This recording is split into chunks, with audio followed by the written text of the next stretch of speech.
Bonjour à tous, je suis très contente de vous retrouver pour ce nouvel épisode de mon podcast créatif dans lequel nous allons parler de tricot, de couture, de lecture et d'activités enfants. Voilà. Donc avant de commencer, je voulais vous parler un peu de l'organisation de mes épisodes, de ma chaîne, etc.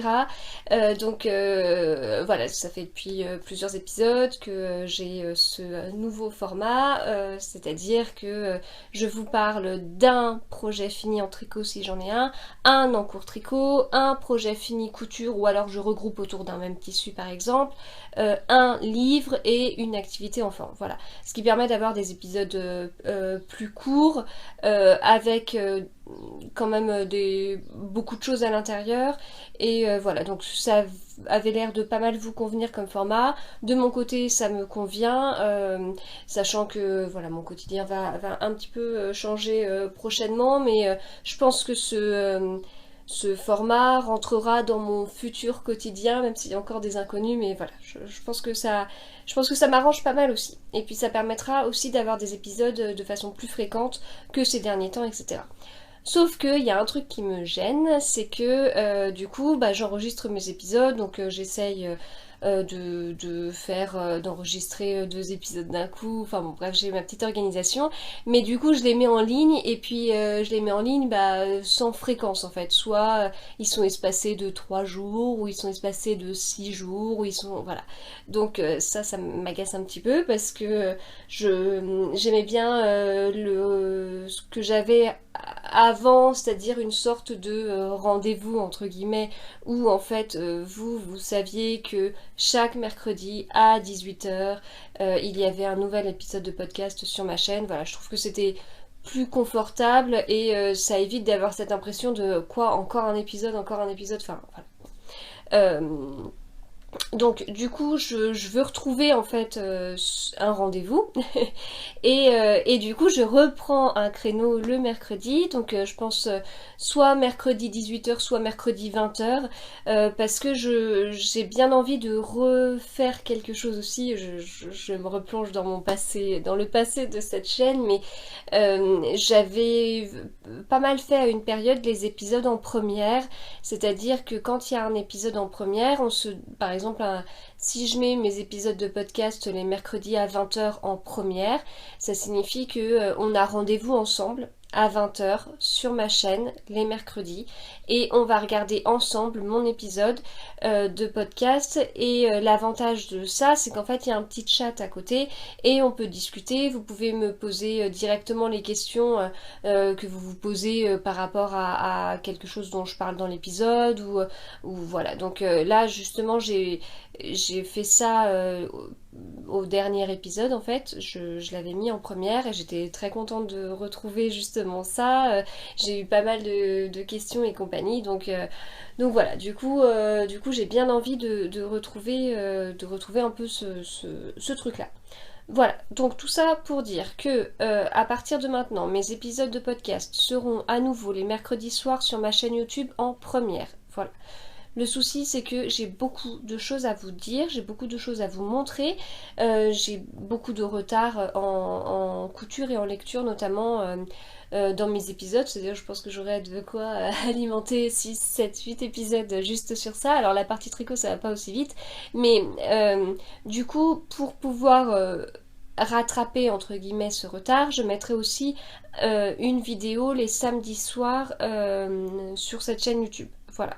Donc du coup avec cette organisation, moi ça m'arrange, ça vous permettra de pas être étonné d'avoir un épisode. Voilà, maintenant vous savez, vous vous attendez à une vidéo les mercredis soirs et les samedis soirs. À vous de vous organiser comme vous voulez, si vous voulez les regarder, pas les regarder deux d'un coup ou autre. Voilà, donc il y a bien sûr un moment où j'aurai pas assez de matière pour pouvoir alimenter 2 épisodes de podcast par semaine, n'est-ce pas?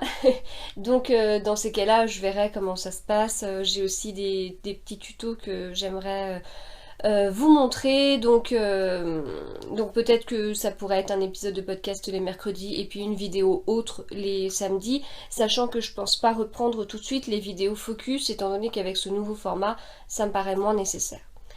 Voilà ce long blabla sur mes réflexions autour de ma chaîne. Donc je vous propose du coup de rentrer enfin dans le vif du sujet. Donc je vais vous parler d'un tricot fini, il s'agit du pull Larix de Nadia Crétin-Leschaine qui est sorti il n'y a pas très longtemps. Euh, donc je vais vous parler de ça dans la partie tricot, il n'y aura pas d'encours. Dans la partie tricot, je vous en parlerai, enfin je vous dirai pourquoi. Dans la partie couture, je vais tricher, je vais faire du 3 projets en un ou en deux en fait. Enfin, je vais vous parler d'un tissu et enfin de 2 tissus en fait et de 2 patrons, mais ça fera 3 projets. Dans la partie lecture, je vous parlerai d'un livre que j'ai beaucoup aimé. Voilà. Et puis, partie activité enfant, je laisserai ma fille aînée vous dévoiler l'activité qu'elle a choisie pour vous. C'est parti! Alors, ce que je porte, c'est une impatiente de MLM Patron qui est mon patron préféré. Là, je l'ai cousu en jersey. Dans le patron, alors il y a eu 2 versions en fait, mais dans la nouvelle version, qui est plus si récente que ça, mais dans la nouvelle version du patron, il y a possibilité de le faire en jersey. Enfin, moi je l'avais déjà fait en jersey avant, mais en fait c'est un patron qui a des parmentures, voilà, des parmentures pour le col, c'est pas fait au biais, et du coup dans la nouvelle version il y a aussi une bande pour le faire en jersey, voilà. Et puis il y a 2 encolures aussi, il y a l'encolure A et l'encolure B, et pour pouvoir faire la version en jersey c'est une encolure B, voilà. Donc très très simple. Au niveau du tissu, c'est un jersey. Je crois que c'était de la collection Lina Morata pour Mondial Tissu, que j'avais eu en hyper solde à moins 70%. Voilà, que j'aime beaucoup et que en fait, j'avais flashé dessus bien avant que ce soit à un tel prix réduit. Donc j'étais très contente de l'avoir beaucoup moins cher. Voilà. Donc voilà pour ce que je porte et on passe à la partie tricot. Donc partie tricot. Alors comme je vous disais, je vais vous parler seulement d'un projet fini et pas d'encours. Parce qu'en fait, je suis un peu dans une période de transition tricot. Disons que là, je suis sur la fin de pas mal de choses je vais commencer des nouvelles choses et je vais commencer des nouvelles choses que je vais créer et du coup là au moment où je vous parle j'ai seulement 1 cm d'un nouveau design du Lady E qui est fait, voilà, en plus c'est 1 cm de côte donc ça n'a strictement aucun intérêt et puis j'ai des échantillons qui traînent, voilà, je vais avoir des projets dont je pourrais pas vous parler, des projets pareil de création mais en dehors de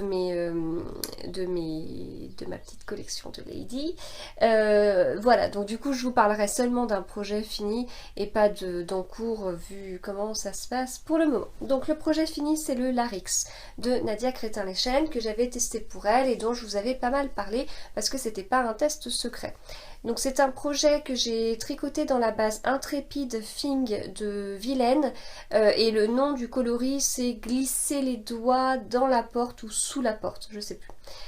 C'est un très très beau coloris, j'avais acheté les écheveaux au Knit It à Lyon l'année dernière, ça pouvait pas être cette année puisqu'il n'a pas pu avoir lieu malheureusement.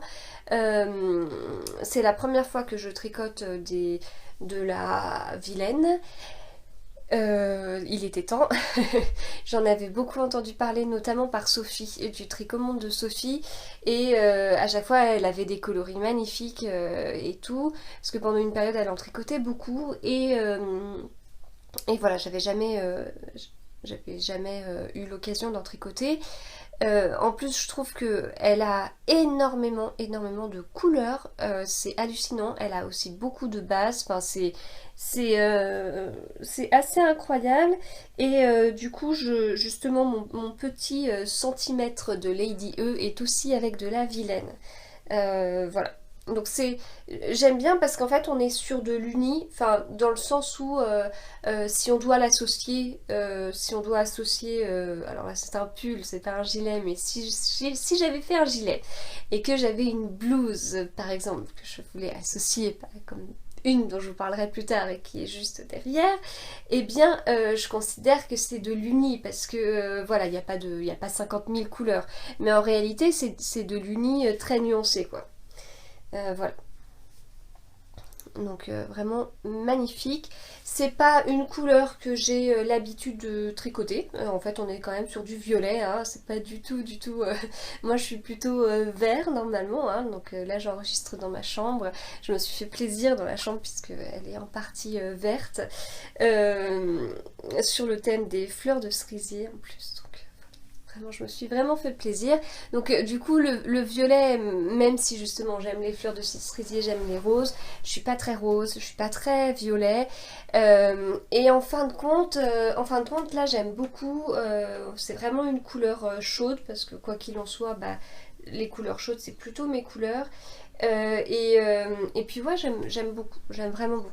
Justement j'avais fait un pull parce que je m'étais dit que je n'en ferai pas un gilet parce que j'ai pas du tout ces couleurs là dans ma garde-robe et entre temps j'ai fait cette fameuse blouse qui est derrière et qui aurait été parfaite avec et c'est pas grave. Et le pire c'est que cette blouse je n'ai rien du coup, je n'ai pas de gilet pour aller avec, mais c'est pas grave. Voilà, donc alors ce fameux Larix dont je vous avais déjà parlé, mais on va faire un petit récapitulatif de tout ce que j'ai pu vous dire dessus sur la construction, etc. Donc c'est un pull qu'on commence par le haut. Voilà, on commence par le haut. On a un raglan. Voilà. On a un point dentelle qui fait très travailler et qui est très simple à faire. En fait, il fait très travailler parce qu'il est composé de cette fameuse dentelle là, donc des jetés, des diminutions pour compenser les augmentations faites par les jetés. Et entre chaque bout de dentelle, en fait, on a du point mousse. Et en fait, ça apporte énormément au point parce que ça fait enfin, ça donne l'impression d'être encore plus travaillé parce qu'on est plus habitué dans la dentelle à avoir une séparation de points faite par du jersey en droit ou en vert. Mais en fait là, le point mousse, je trouve, apporte énormément en fait à cette, enfin visuellement, c'est extra. Donc très facile à faire et vraiment tout est apporté par ce jeu de dentelle et puis ce petit truc en point mousse. Voilà, donc de la dentelle uniquement sur le devant, hein, pas sur les manches ni dans le dos. Que vous dire d'autre? Du coup, on commence, comme je vous dis, par le haut. On a des raglans, donc après on a le corps. On a les tours du corps, donc avec une grande partie dans le dos en jersey, et puis cette histoire de dentelle donc qui est simple et qui alterne un rang sur deux des jetés ou des sortes de côtes en fait. Voilà, au niveau des côtes justement, on est sur des côtes 1-1. Le col est fait dès le début, hein, on ne vient pas relever des mailles après, hein, il est fait en même temps. Donc j'ai respecté les côtes 1-1, c'est vrai que ça sur les tests c'est assez rare que je change. Au niveau des manches, rien de particulier, des manches en rond, en jersey et qui se finissent par les côtes 1-1. Voilà, donc comme on est sur de la dentelle, bah faut faire attention à ce qu'on met en dessous parce que ça peut être transparent, hein, donc je vous conseille un petit top, un petit débardeur quand même. Il est... Enfin voilà, globalement je vous le conseille parce que il est très simple à faire, le rendu est vraiment très sympa et enfin il paraît beaucoup plus compliqué que ce qu'il est en fait, donc voilà, du coup,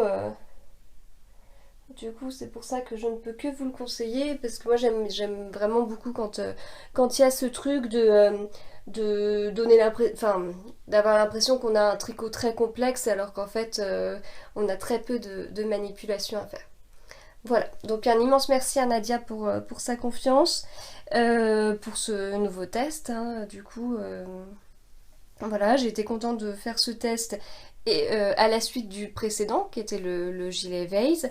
Et puis j'ai fait ces deux tests en plus en même temps qu'Alice, du lapin d'Alice qui les testait aussi, donc ça c'était aussi sympa. Voilà, donc je pense pouvoir dire sans trop me tromper que là les tests je vais un petit peu freiner. Je vais plutôt me consacrer à quelques designs que j'ai en tête, et puis j'aimerais aussi ressortir petit à petit des vieux en cours qui des fois n'ont pas besoin de beaucoup de choses pour être terminés, hein. Du style je crois que j'en ai un, il me manque seulement une manche et demie ou des choses comme ça, donc je pense que je vais faire un peu les deux trucs en parallèle, donc ce qui explique que dans les prochains épisodes eh bien je montrerai certainement un projet fini et très peu d'encours, voilà.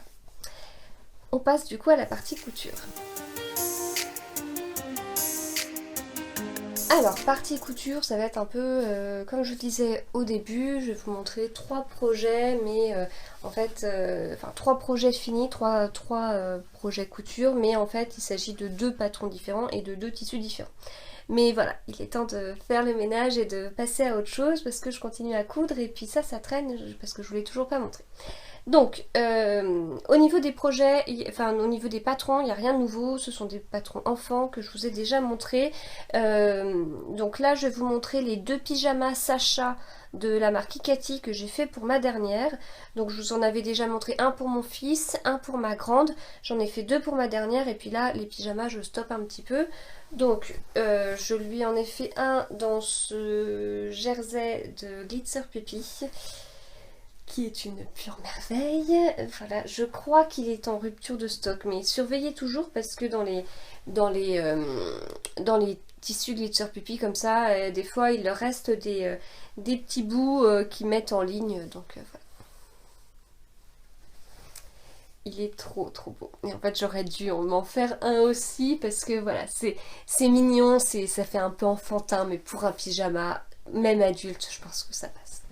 Donc, pyjama Ikati, toujours la même chose. Donc là, il est super sympa, il est super simple à faire. L'inconvénient, c'est cette histoire de thé, hein, pour le haut, qui prend pas mal de tissu. Si ça vous convient pas, vous pouvez toujours remplacer ça par un t-shirt à manches longues classique avec vraiment une emmanchure, etc. Ce qui prendra moins de tissu.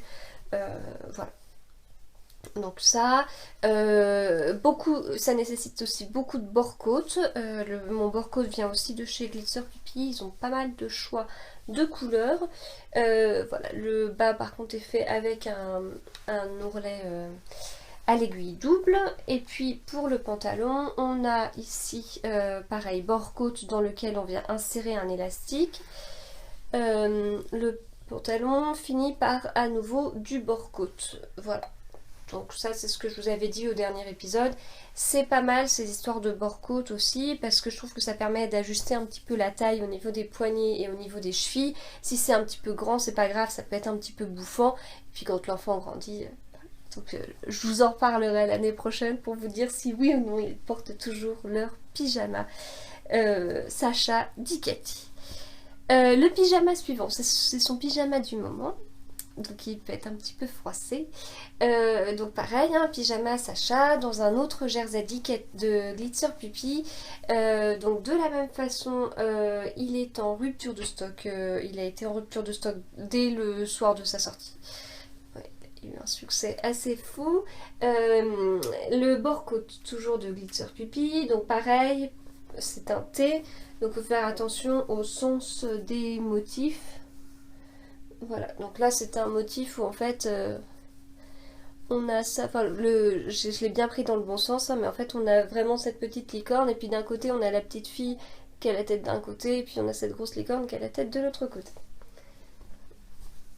Voilà, et puis pour le bas,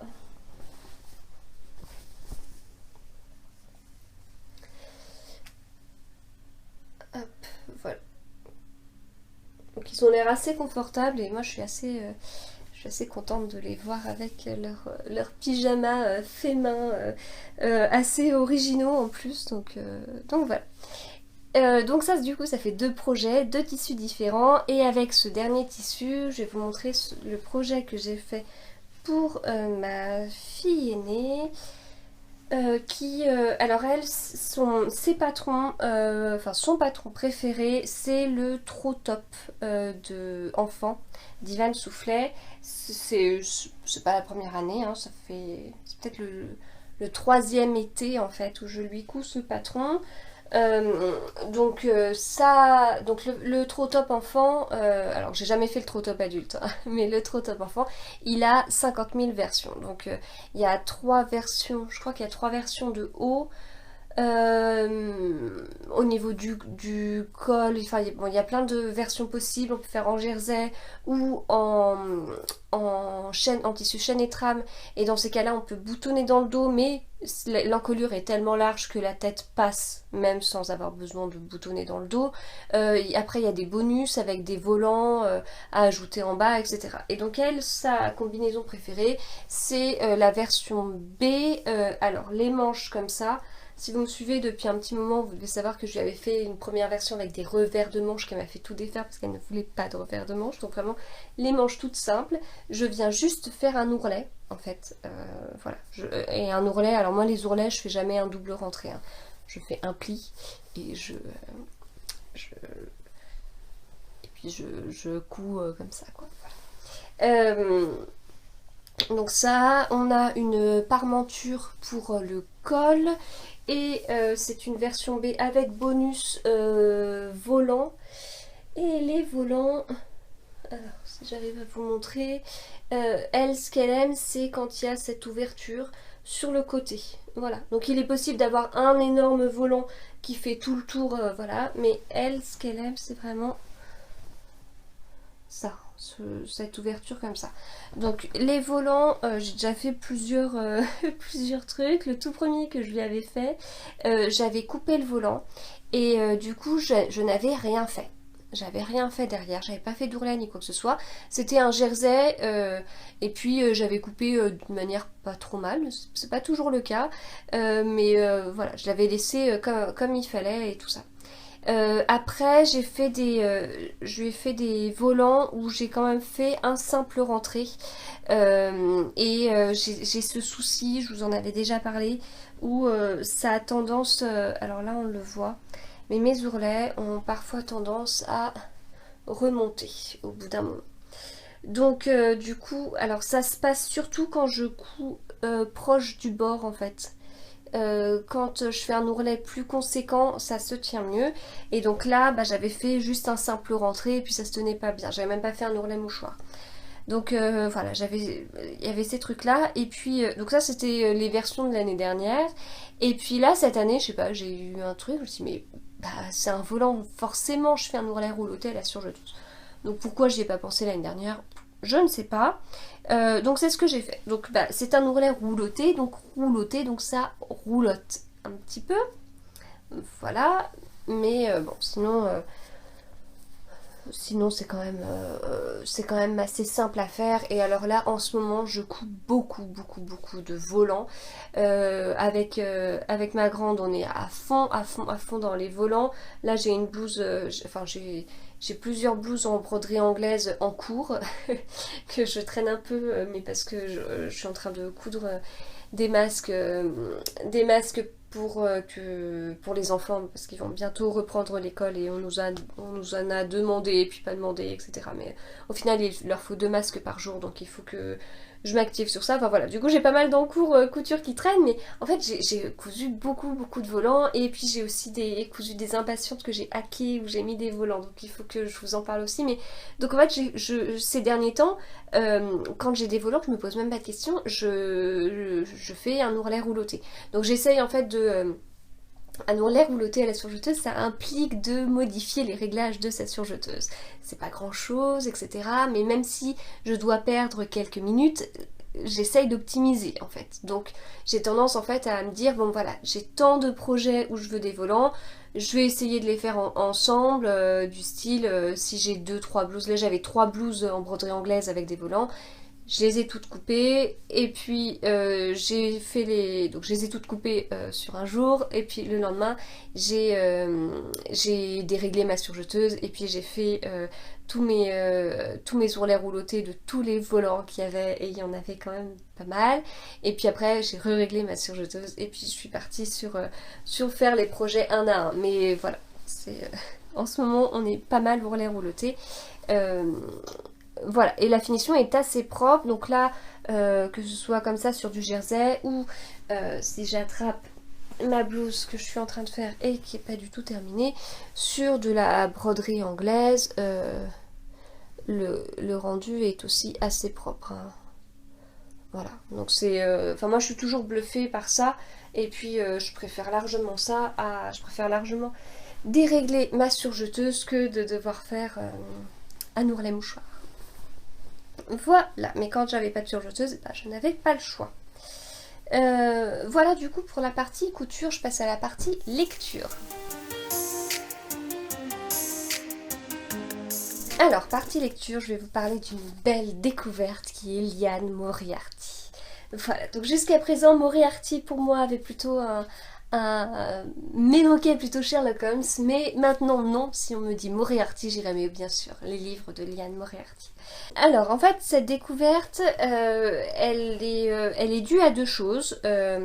Déjà, la première chose c'est le concours avec Moods et livres de poche qui date d'il y a un petit moment où en fait j'avais gagné 12 livres de livres, enfin du livre de poche et du coup bah, c'était 12 livres voilà que j'avais pas choisi et donc ça a été des découvertes et réellement en fait ça a réellement été des découvertes. J'ai fait quand même la découverte de jolies lectures et du coup dans ces livres là il y avait un livre de Liane Moriarty. Sauf que ces derniers temps, en vieillissant, je deviens pénible et je commence à avoir du mal à lire les livres dans le désordre, les livres d'un auteur dans le désordre. Qu'il y ait des suites ou qu'il n'y ait pas des suites, j'aime bien quand même les lire à peu près dans l'ordre.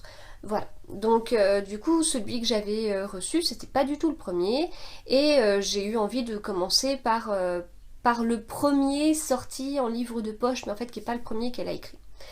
Voilà, et donc on tombe sur Le secret du mari. Donc ça c'est la première raison, et la deuxième raison c'est qu'en plus de ça, donc non seulement en fait ce livre m'attirait etc, mais il faut savoir quand même que c'est plutôt des pavés, ces livres, hein, on est vraiment sur des gros livres quand même, et moi quand je vois un gros livre, même si je lis beaucoup, j'ai toujours un petit moment où je me dis, oula, est-ce que je suis sûre de m'engager dans un livre de 500, 700, 800 pages. Donc là en l'occurrence on est sur 500 pages.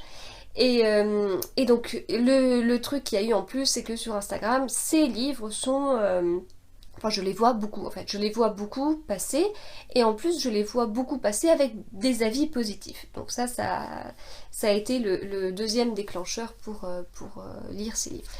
Les couvertures aux livres de poche sont très sympas parce que ces livres, même si ce ne sont pas des suites, ils ont ces couvertures avec une maison et un jardin très vert. Donc moi forcément ça me plaît beaucoup. Et ça évoque aussi, enfin il y a une comparaison qui est faite de ces livres avec la série Desperate Housewives. Donc je trouve que la couverture va aussi un petit peu dans ce sens. Voilà. Donc maintenant on va passer au livre qui s'appelle donc Le secret du mari, et donc l'histoire c'est que on suit trois femmes, on a l'impression qu'elles n'ont pas de lien entre elles et en fait petit à petit si, on voit qu'elles sont liées.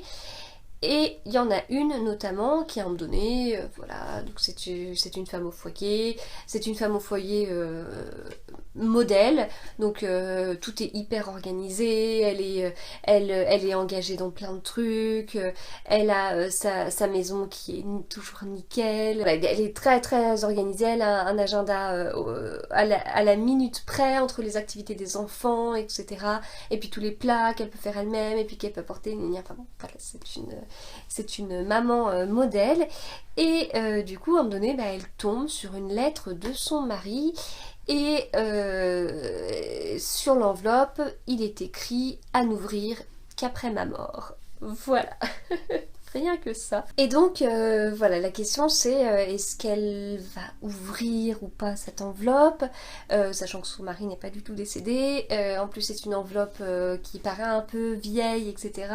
Donc voilà, donc il y a une partie de l'histoire où ça va être est-ce qu'elle va ouvrir l'enveloppe et qu'est-ce que ça peut contenir et puis qu'est-ce qu'on ferait, et en même temps elle lui a dit qu'elle ne ferait pas, et enfin donc voilà. Et puis il y a une autre partie où c'est elle a ouvert l'enveloppe et maintenant il faut gérer le truc qu'il y avait écrit dans l'enveloppe. Voilà, donc c'est vraiment c'est très bien écrit, on se met vraiment à la place des personnages et tout ça, enfin c'est ouais, c'est vraiment très bien écrit. C'est très bien écrit. Il y a une sorte de suspense, mais on n'est pas quand même dans un thriller ni quoi que ce soit, hein, mais on est plutôt... Enfin, voilà, c'est la vie de plusieurs femmes qui ont des enfants, et puis on arrive forcément à s'identifier, et on comprend les questions qu'elles peuvent se poser, et puis on se dit, bah mince, à leur place, voilà ce que je ferais. Donc voilà, vraiment très très bien écrit, ça se lit très vite.